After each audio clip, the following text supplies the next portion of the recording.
Sejam todos muito bem-vindos a mais um Fofoca Geopolítica, dessa vez o Fofoca número 57. Espero que todos vocês estejam muito bem, porque o assunto de hoje, ele é uma denúncia, ele é, eu diria, duplamente uma denúncia, depois eu vou explicar melhor por que eu falei isso. Estamos falando das queimadas na Amazônia, voltando a ser assunto forte, o que está acontecendo, por que estão ou não estão falando, já dando um spoiler da outra parte do nosso episódio, tá? Quem está chegando no Fofoca agora, muito prazer, eu me chamo Hansen, eu sou o host e acabo sendo o rosto desse podcast, desse vídeo aqui no YouTube, então eu espero que vocês curtam muito, fiquem muito à vontade de fazer parte do Fofoca. Aqui no material da descrição a gente tem sempre algo para você aprofundar, um texto para você ler, questões para você praticar, então fiquem muito à vontade de consumir e lembre que você sempre pode nos ver aqui no YouTube ou no Spotify.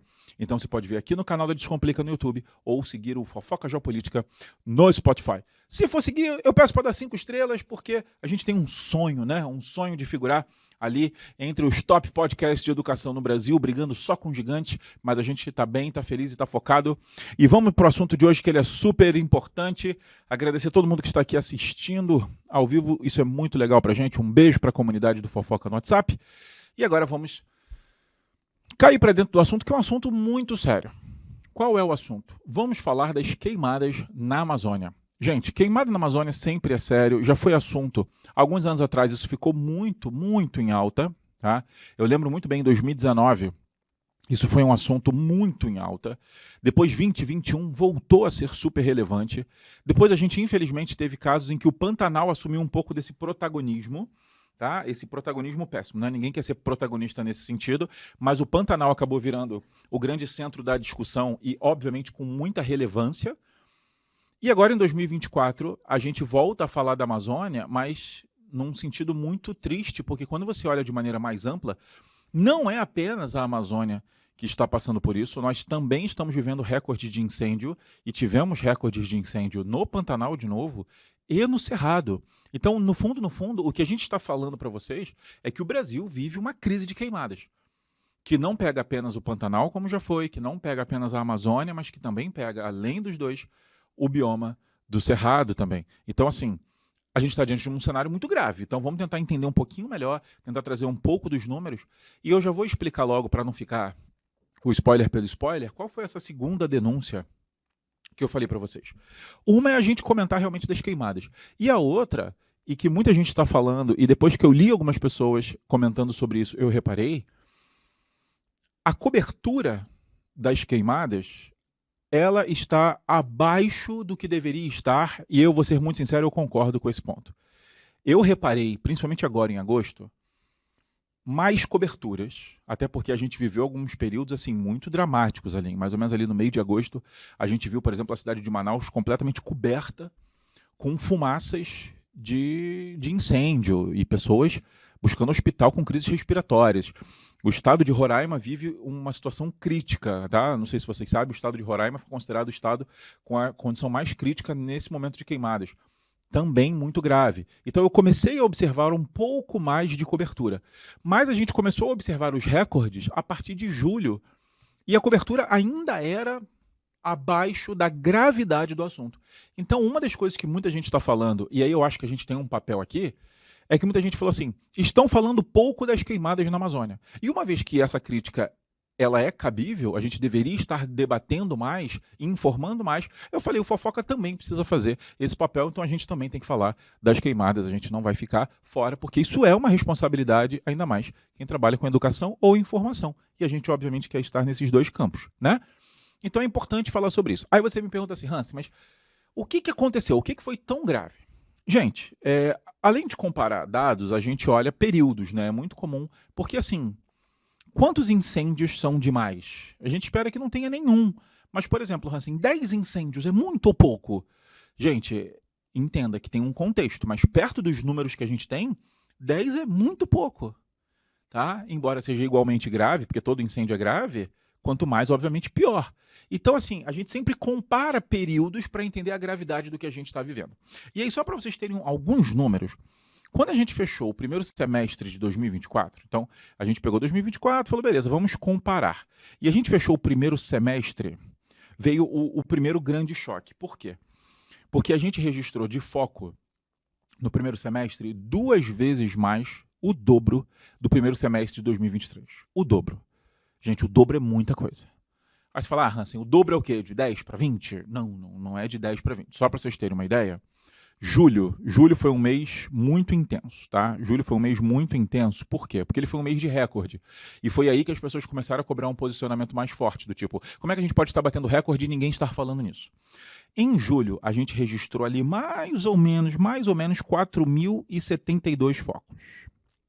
Então, a gente estava falando aqui de 10 focos de queimada, a gente está falando de 4.072. Só para vocês terem uma ideia, ele quebrou o recorde anterior, que era de julho de 2022. Em julho de 2022, a gente registrou mais ou menos ali 2019, 2020, 2030, enfim, deu para você entender que era metade.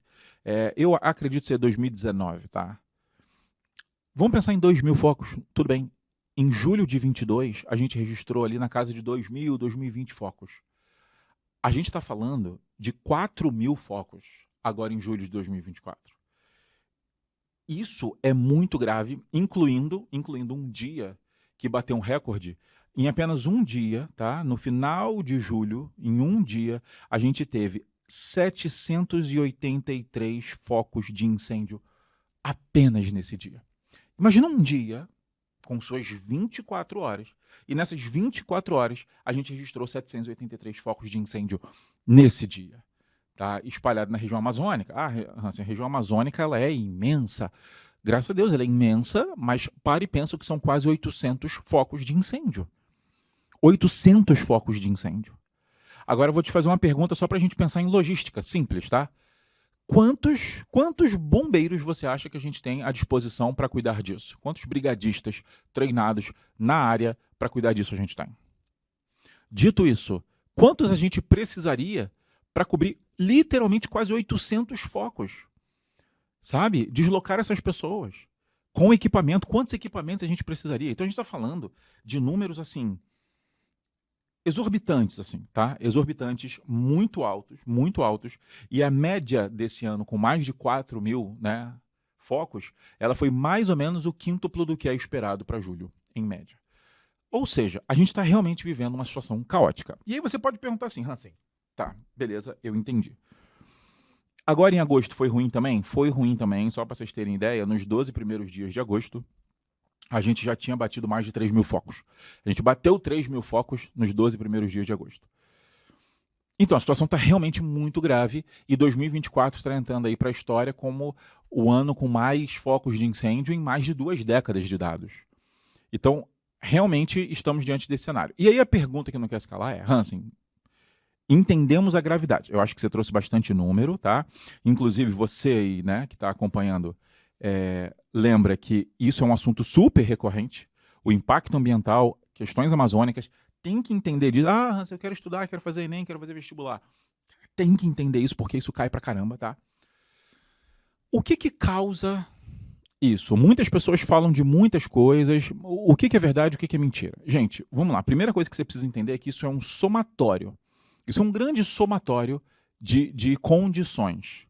Tá? A primeira delas, e aí acho que é onde as pessoas têm muita dúvida, a gente não pode esquecer que acabamos de presenciar um El Niño, que se não foi o mais forte, está entre os mais fortes da história.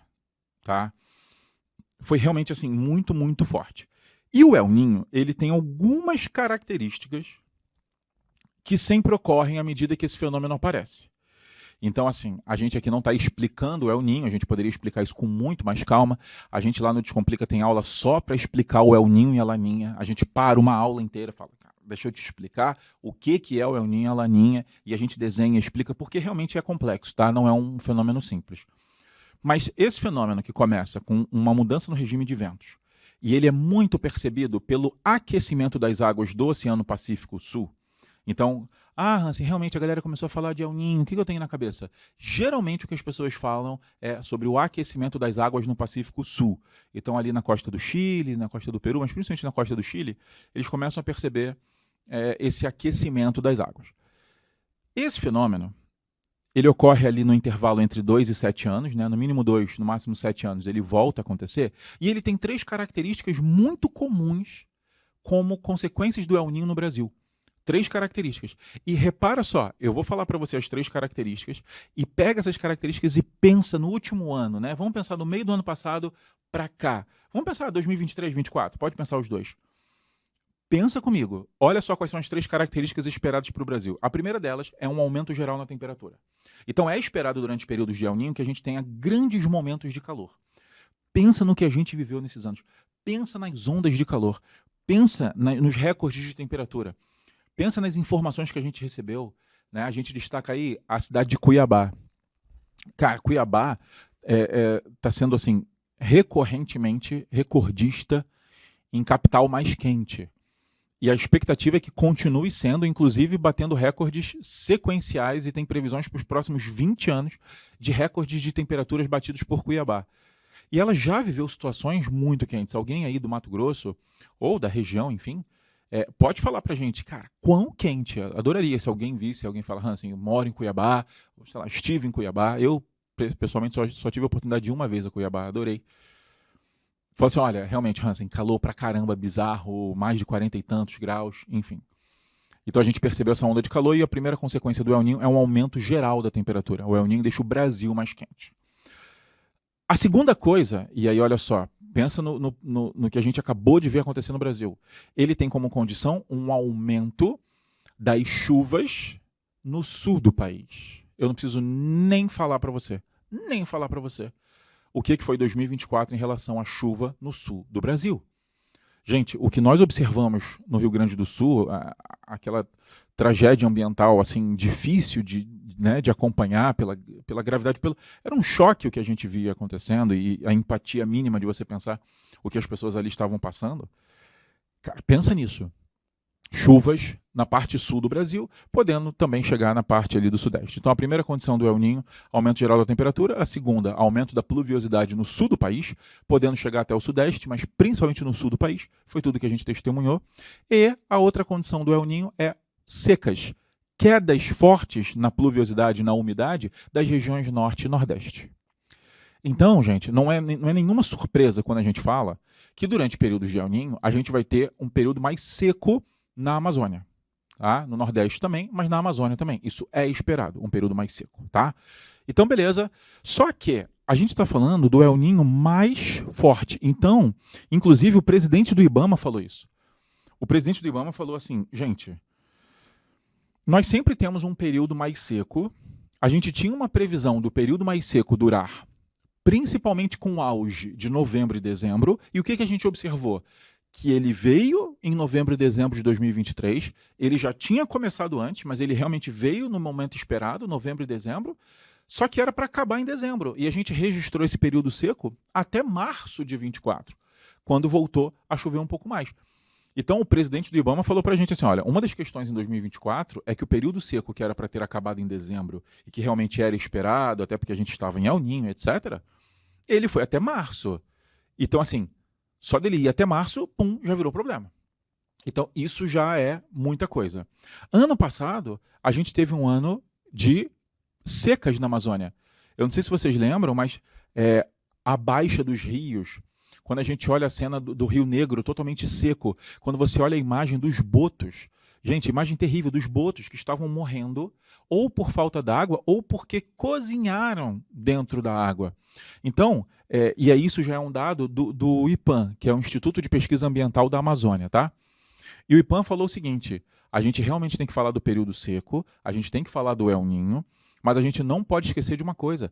2023 foi um ano com déficit hídrico. O que é isso? Isso quer dizer que já estava faltando água desde o ano passado. Já vinha faltando água desde o ano passado. Porque choveu menos do que o esperado. A gente teve secas muito fortes. Os rios secaram em muitos lugares.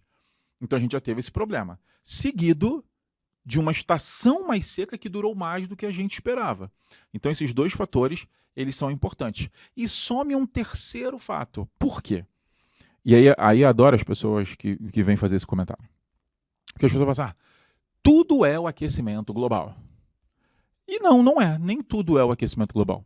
tá? Se alguém falar que tudo é o aquecimento global, é mentira. Vou dar um exemplo. O El Niño acontece com ou sem processo de aquecimento global. Ele é um fenômeno da natureza e ele ocorre, tudo bem? Mas o que a gente tem que apontar é o seguinte. Quando a gente olha para clima, gente, vamos estudar clima, vamos estudar o mundo? Vamos. Estamos falando de mudanças climáticas, estamos falando de várias coisas. Quando a gente olha para clima, nós temos alguns elementos muito importantes para serem analisados.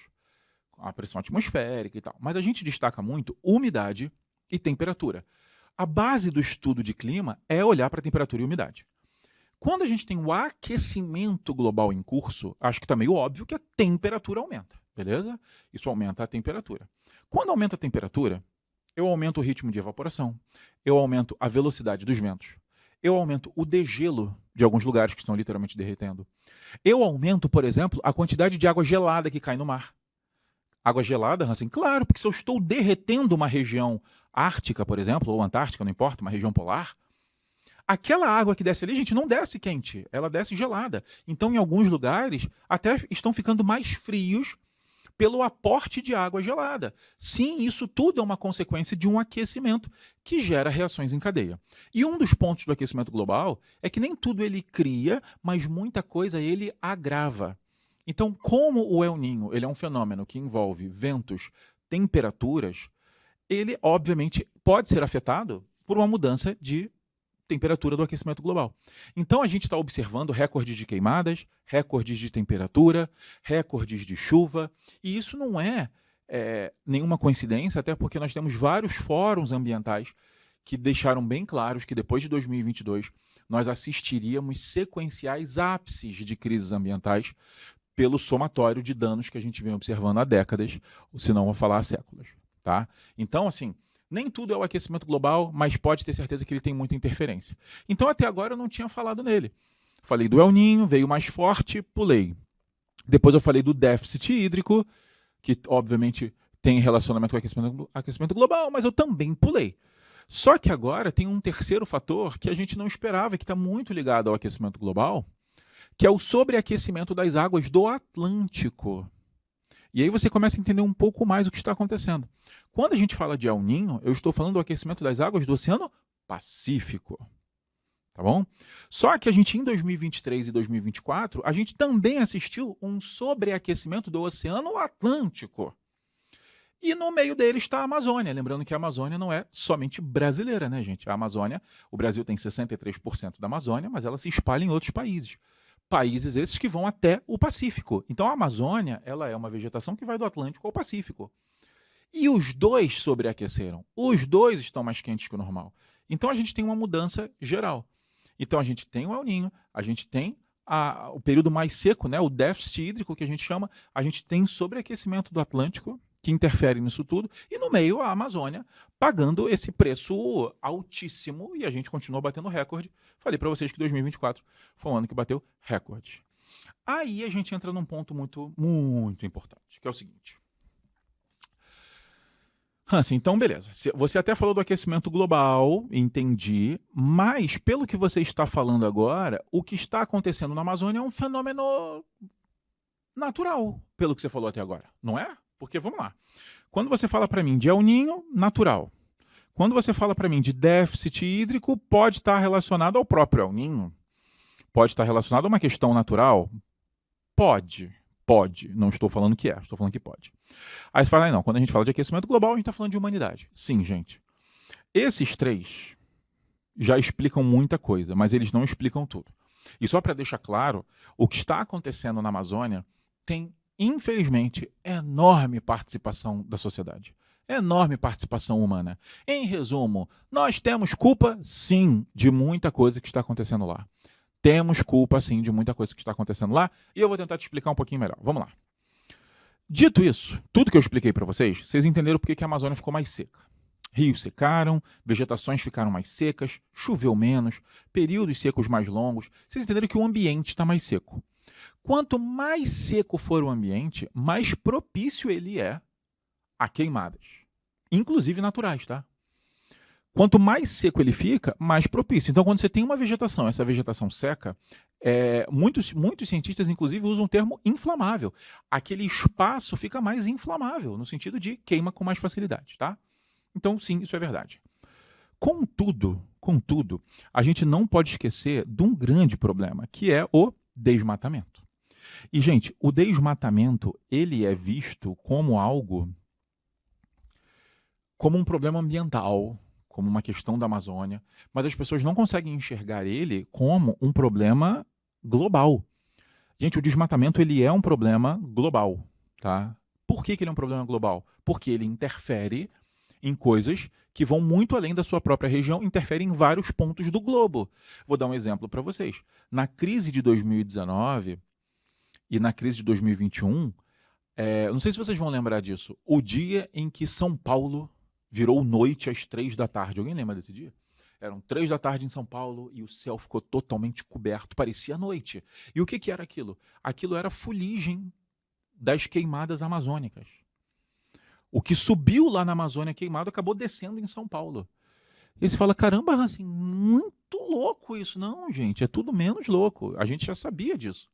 Porque a gente já conhece a dinâmica dos ventos, e os ventos saem da Amazônia, se chocam na Cordilheira dos Andes e voltam para o Brasil. Quando eles voltam para o Brasil, eles entram pelo centro-oeste e vão para o sudeste, vão para o sul. Então, esse vento que chegou em São Paulo, a gente já conhecia. A gente chama ele, inclusive, de jatos de baixos níveis. Tá? São ventos que voam baixo, jatos de baixos níveis. Esses jatos são jatos de vento. A gente já conhece esses ventos. Então não teve nenhuma grande surpresa ali. Só teve ali a gente, infelizmente, impactado pela gravidade da queimada. Mas o vento a gente já conhece. A diferença é que esse vento geralmente está associado à água. Esse vento geralmente ele traz chuva. Esse jato de baixo nível que vem da Amazônia, ele geralmente é um vento responsável por chuvas. Foi assim que a gente conheceu ele. Foi assim que a gente o estudou. Ele vem carregado de água, e essa água ela é fundamental. E quando eu digo fundamental, gente, só para você ter ideia, mais ou menos 50% da chuva que cai em São Paulo vem da Amazônia. Então, quando alguma coisa afeta essa oferta de água amazônica, diretamente São Paulo, Paraná, Mato Grosso do Sul, Rio de Janeiro, Santa Catarina, que são, por exemplo, pensa em Santa Catarina, pensa no Rio de Janeiro, são lugares muito colados ao oceano. Mesmo assim, a importância de chuva que vem da Amazônia é gigantesca, chegando ali perto dos 50%. Então, boa parte do Brasil e dos brasileiros depende dessa água amazônica para garantir suas chuvas. Tá? Isso é muito importante. E aí você fala assim, Hansen, por que você estava falando de desmatamento e agora você está falando de chuvas? Qual é a relação? Essa é a parte muito importante. Como é que você acha que a floresta amazônica fornece essas chuvas? De onde você acha que vem essa água? Toda essa água que ela joga. A maioria sabe, vocês sabem. De onde vem? Vem de um fenômeno chamado formação de rios voadores. A gente chama de rios voadores porque é uma quantidade de água tão exorbitante que a gente compara a um rio. Fala, olha, o que sai do céu da Amazônia é um rio de água. E quando eu digo um rio de água, eu estou sendo muito literal, tá, gente? Só para vocês entenderem, o que a Amazônia joga de água na atmosfera e essa água volta na forma de chuva, dá mais ou menos ali, ó, 1 Rio São Francisco por dia de água no céu. Todo dia a Amazônia faz isso. E essa água se distribui. Tá? Óbvio que isso é uma média, como eu falei para vocês, tem períodos mais úmidos, períodos mais secos, mas não importa. Você entendeu a magnitude da coisa. E esses rios voadores, eles puxam essa água de 2 lugares. Tá? Da evaporação da água da superfície, então eu tenho lagos, eu tenho rios, eu tenho água empoçada. Essa água evapora, então isso é uma evaporação. E as plantas transpiram, ou seja, elas também jogam água para a atmosfera. E aí quando eu tenho na Amazônia a evaporação de rios, lagos, e a transpiração de plantas, e eu somo esses 2 fatores, sabe? Eu somo esses 2 fatores, eu chamo esse processo de evapotranspiração, que nada mais é do que a soma de evaporação com transpiração. O que eu quero dizer em resumo é, sobe água pra caraca da Amazônia, mas sobe muita água da Amazônia, muita água da Amazônia. E muito se deve às florestas que ali estão. Acho que o resto você já entendeu. Uma vez que o desmatamento aumente, que eu tenho menos árvores fazendo esse papel, que eu tenho menos plantas transpirando, eu tenho menos água na atmosfera. E quando eu tenho menos água na atmosfera, eu tenho menos chuvas. Então esse é o primeiro fator. Com menos chuvas, mais chance de eu ter queimadas. Esse é o primeiro ponto. E quanto menos vegetação a gente tem, menos umidade, isso ainda aumenta a chance de incêndios locais. Então, tudo isso que a gente está falando fica mais grave quando se está desmatado, porque o ambiente fica mais frágil, o ambiente fica mais seco, o ambiente joga menos água para a atmosfera. E isso deixa ele mais fragilizado. Então, uma coisa que a gente tem que falar é o desmatamento, ele vai fragilizando alguns ambientes brasileiros. E isso compromete todo mundo. Então, os rios voadores ficam menos poderosos, os incêndios aumentam mais. E aí você fala assim, Hansen, e esse desmatamento, como é que ele está? Vamos lá, gente. O Brasil já teve períodos descontrolados de desmatamento. Coisas assim absurdas quando você olhava os índices. Quando a gente olha para 2023 e 2024, o que a gente reparou foi que em 2023 a gente teve uma queda ali do ritmo de mais ou menos 50% do desmatamento. Quando você olha para 2024, ele desceu mais ou menos uns 38%. Desceu menos que 23, mas ainda está descendo. O desmatamento em si ainda está descendo, tá? Só que a gente vem de períodos muito altos de desmatamento.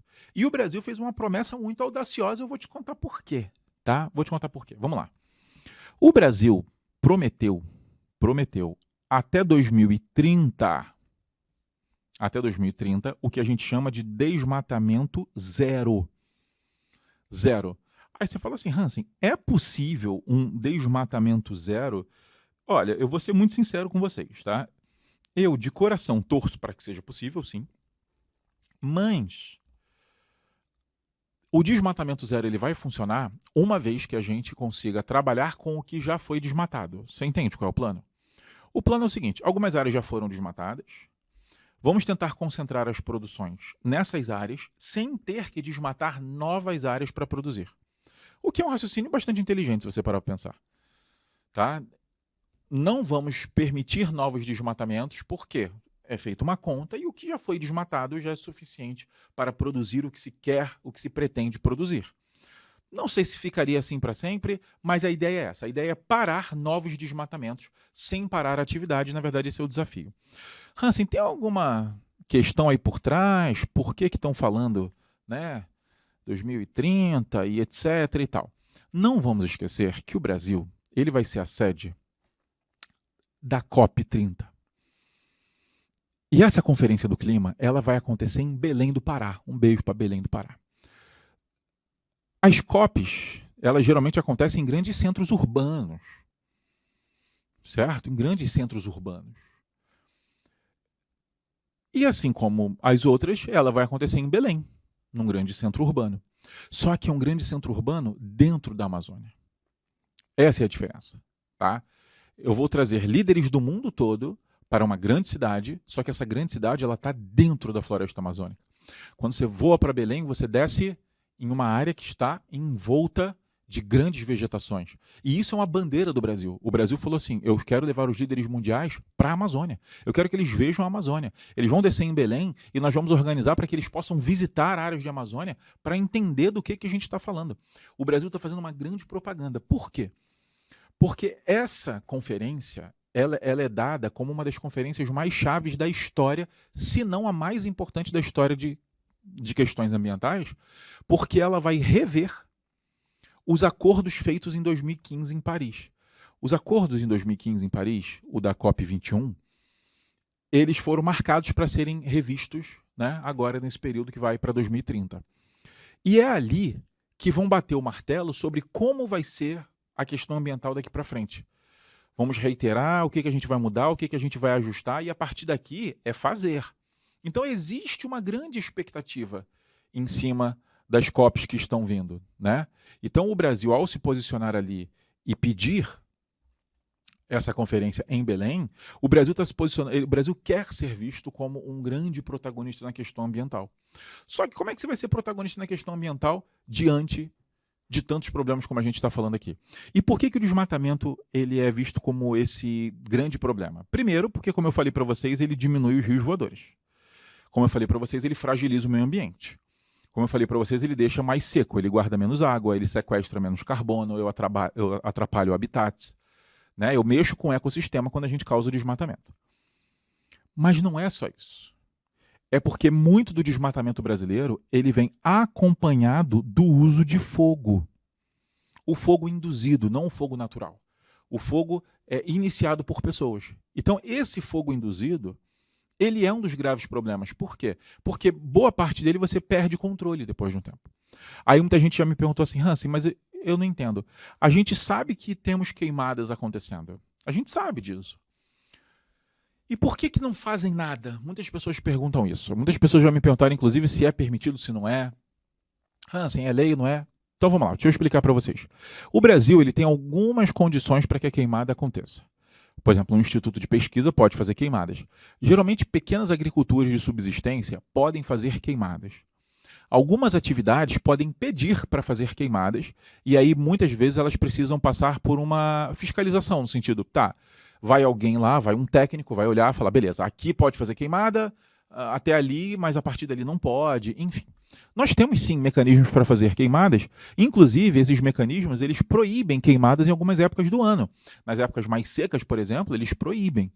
Se você olhar agora esse ano, 2024, o Brasil ele proibiu queimadas a partir de junho na região do Pantanal, em algumas áreas do Cerrado, porque estava seco demais, ele falou, não pode. Principalmente até setembro, que é quando a coisa fica muito seca ali. Ele falou, não pode. Então, essa capacidade de regular as queimadas, ela é muito importante para você equilibrar. O problema é que as pessoas chamam isso de fogo criminoso. Esse fogo criminoso é quando ele burla as regras que existem para você botar fogo. Então, exemplo, mas essa propriedade aqui ela está autorizada a usar fogo. Só que veio uma regra que diz que agora em junho não pode. Que diz que agora em julho não pode. Que diz que agora em agosto não pode. Então, ao colocar o fogo mesmo assim, ele está indo contra as regras. E isso acontece demais. E é muito difícil fiscalizar. E é muito difícil controlar uma vez que o fogo foi iniciado. E aí as pessoas falam assim, Hansen, mas será que é tão difícil assim mapear esses lugares? Gente, eu vou dar um exemplo para você. Existe uma região que é importante você conhecer, que a gente chama de Arco do Desmatamento. O Arco do Desmatamento ele tem esse nome porque ele realmente faz um arco. Então imagina ali um desenho de um semicírculo que vai pegar ali tanto a parte leste e sul do Pará, então vem ali acompanhando ali a divisa com o Maranhão, tá bom? Aí você vai descendo, tá? E Tocantins, tá? Aquela parte ali, aí vai para o sul do Pará, e esse arco, ele se mantém, e ele vai lá, vai cortar um pedaço do Mato Grosso, vai até o Acre brasileiro. Cara, eu tô falando aqui, ó, do Maranhão, ou seja, limite com a região Nordeste, ali no meio norte, até o Acre, passando pelo Mato Grosso. Então, essa faixa inteira, ela tem mais ou menos 500 quilômetros quadrados, tá? Só esse arco. E é uma área de intensa atividade de desmatamento. Por isso que ele chama Arco do Desmatamento. É muito importante você conhecer esse nome, tá, gente? Principalmente quem vai fazer prova, tá? Aproveita, dá uma curtida no episódio, né, gente? Que é isso, né? Dá uma curtida no episódio, manda ali para aqueles 1000 amigos que querem se informar, né? Então, assim, ó, esse Arco do Desmatamento ele é uma área grande demais para você fazer essa fiscalização. A gente precisa de mais tecnologia, a gente precisa fiscalizar isso através de satélites, através de mecanismos à distância. Só que, assim, num ritmo igual eu contei para vocês no começo do episódio, em que um dia registrou quase 800 focos, mesmo que eu saiba onde os focos estão, mesmo que eu tenha tecnologia para mapeá-los, é muito difícil combatê-los. Porque a gente precisa de mais investimento, a gente precisa de mais pessoas, mais equipamento. Porque realmente o número está alto demais. E esse arco do desmatamento, ele acaba sendo um dos grandes pontos de começo de incêndio.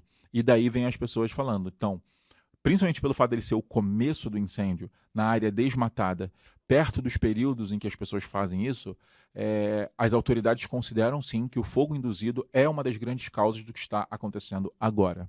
Tá? Então esse fogo induzido, ele é realmente um dos grandes responsáveis por tudo que a gente está vendo. Que é isso, hein? Ailton, como é que será que as pessoas estão? Será que elas entenderam tudo isso?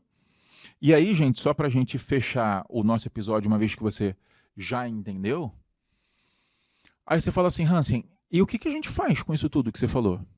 Gente, primeiro equipamento, gente para combater, amparo técnico, né? Por exemplo, tem questões ali que são de saúde, os problemas respiratórios da fumaça, e questões logísticas, como é que eu levo os equipamentos para lá. Mas a gente também precisa falar sobre informação, e aí começou a crítica do episódio, que muita gente estava falando assim, caraca, por que ninguém está falando nisso?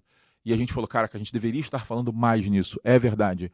Então a gente precisa de informação, as pessoas precisam de canais de denúncia, como por exemplo, cara, tem alguém fazendo fogo induzido, eu preciso denunciar, porque isso aqui não pode continuar acontecendo, porque isso aqui causa problema. Né? Então, informação, veículos de denúncia, mas sem dúvida alguma, a gente precisa de um programa de um pouco mais longo prazo, não só para mapear essas áreas mais tensas, mas também para começar a pensar em áreas de reflorestamento e áreas de recuperação, porque quanto mais seco, mais fragilizado, mais queimadas, mais áreas destruídas. Quanto mais isso acontece, mais áreas destruídas. E a tendência é virar uma bola de neve ou um termo que a gente usa muito em economia, um ciclo vicioso. Um problema que cada vez que ele acontece, ele se retroalimenta e acontece de forma mais grave. Então, além de combater o que está acontecendo agora, a gente precisa de um pensamento, no mínimo, de médio prazo, que é o que a gente faz para conter essas áreas ou para impedir que elas continuem crescendo. Se você olhar no mundo, a gente tem vários e vários projetos de reflorestamento em massa, tá, acontecendo em diferentes lugares do mundo para tentar inverter esses problemas que estão crescendo, e a gente não quer que a nossa Amazônia vire um desses pontos. Tá? Então a gente precisa pensar em recuperar. Aí você fala assim, mas por que não tem ninguém recuperando agora? A gente precisa de investimento, a gente precisa de tempo e a gente precisa também falar sobre a participação da pecuária. A pecuária ela é importantíssima para a economia brasileira. O Brasil abastece muitos países de carne. Só que a pecuária ela é a grande agente do desmatamento na Amazônia. São esses agentes que têm que estar na mesa. Porque a gente não pode ser inocente aqui e falar que o Brasil deveria parar de vender, porque ele não vai, ele precisa disso. Ele precisa disso para a balança comercial. Muitos países são abastecidos com carnes brasileiras. Isso não vai deixar de acontecer. Tá? Pelo menos não imediatamente. Então, assim, o que se faz? Ao mesmo tempo que não dá para continuar desmatando. Então, assim, ou os agentes sentam e conversam e acham uma saída, ou a gente vai continuar assistindo isso, porque, como eu falei para vocês, vai se retroalimentando. E falar sobre o papel da pecuária nisso tudo é bastante importante, tá? Bastante importante. Show? Queridos, esse foi mais um Fofoca Geopolítica, trazendo a questão das queimadas na Amazônia. Espero que vocês tenham se informado. É bastante grave, mas espero que vocês tenham gostado do episódio. Lembre de baixar o material aqui na nossa descrição. Lembre de acompanhar a gente também no Spotify. Lembrando que no Spotify, além do material, além de tudo que a gente tem aqui, você ainda tem um Fofoquinha, que são notícias menores que só saem lá. Então, acompanhe nosso canal. Se possível, dê 5 estrelas, a gente vai ficar muito feliz. Se não quiser dar 5 estrelas, não precisa fazer nada, pode deixar quieto, tá? Mandar um beijo para todo mundo e lembre, se você quiser estudar com a gente no Descomplica, nós temos um cupom. Todo mundo que vem do Fofoca tem desconto. O nosso cupom é o cupom FOFOQUEIROS. É um cupom exclusivo, só quem vem do Fofoca tem. E ele dá sempre 10% de desconto em qualquer curso do Descomplica que você queira fazer. Então, dá uma olhada lá na página do Descomplica, a gente vai deixar o link aqui também. E você bota o cupom FOFOQUEIROS que você vai ganhar 10% de desconto, tá bom? Então não deixe de estudar. Gente, beijo, vejo vocês no próximo Fofoca. Até mais.